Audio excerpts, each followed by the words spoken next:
रोशनी का बलात्कार करने का प्रयास करने वाला उसका अपने दोस्त मानव की मौत के बाद रोशनी कई दिन तक सहमी सी रही। मां सुमिता जी और रोशनी ने मानव की मौत का सच नितिन और उसके घरवालों से छुपा लिया। रोशनी जब अपने ससुराल लौटी तो ऐसे व्यवहार करने लगी जैसे कुछ हुआ ही नहीं था।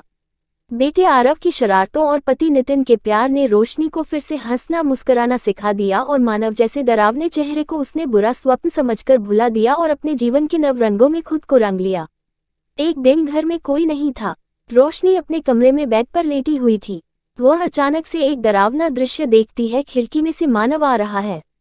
वह घबरा जाती है, बेड से उठ खड़ी होती है, चारों तरफ देखती है तो कोई नहीं होता। वह जल्दी से कमरे से बाहर निकलने के लिए दरवाजा खोलती है, लेकिन तभी उसे एहसास होता है कि किसी ने उसे पीछे से अपनी बाहों में जकड़ लिया है। वह अपने आप को छुड़ाती है, बहुत छटपटाती है लेकिन नाकामयाब होती है। वह मुड़कर देखती है तो वह मानव होता है। मानव रोशनी की गर्दन पर हाथ फेरता है और कहता है, रोशनी तुम सिर्फ मेरी हो, तुम्हें मुझसे कोई दूर नहीं कर सकता। तुमने और तुम्हारी माँ ने तो मुझे मार दिया था, लेकिन देखो मैं लौट आया हूँ।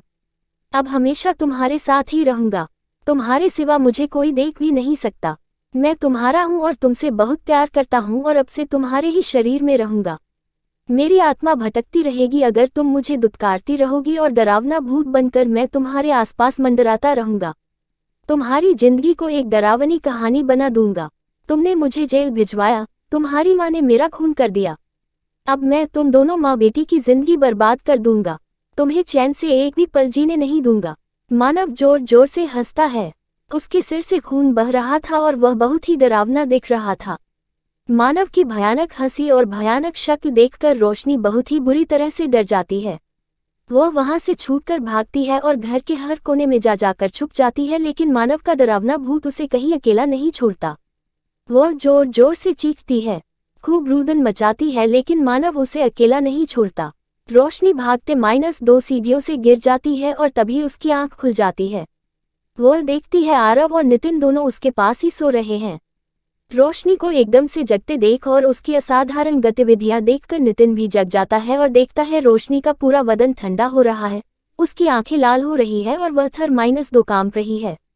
नितिन उसे अपनी बाहों में भर लेता है और कहता है, क्या हुआ रोशनी, कोई बुरा सपना देखा क्या? उद्धरण चिन्ह। रोशनी कुछ नहीं बोलती, बस नितिन की बाहों में खुद को छुपा लेती है और मन में सोचती है, सच में बहुत ही डरावना सपना था।